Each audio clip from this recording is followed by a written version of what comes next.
improved processor and trackpad, not to mention room for more RAM now. If you can get past the lofty price tag, even as an Apple fan, then prepare to enjoy what's surprisingly the best MacBook in years, Pro or otherwise.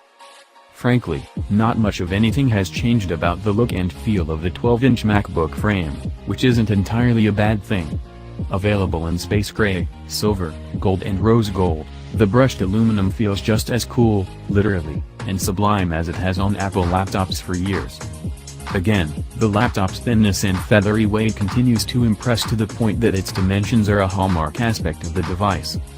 That said, an even more narrow screen bezel or just one more USB-C port would be blessings upon the design at this point.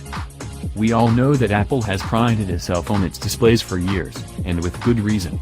The 12-inch MacBook's screen remains unchanged since the dawn of the product in 2015, which is just fine. Editing photos and doing graphically intense design work looks simply superb on the Retina display, but it's not the sharpest in its class any longer. Also, the 16:10 aspect ratio is just off-kilter enough to be annoying sometimes, like when watching movies or editing images that are formatted to 16:9 in full screen mode. All that said, the 2017 MacBook continues to beat most of its rivals in pure longevity, battery life test of 8 hours and 4 minutes. That's nearly a half hour longer than the Pixelbook and several hours longer than the Swift 7.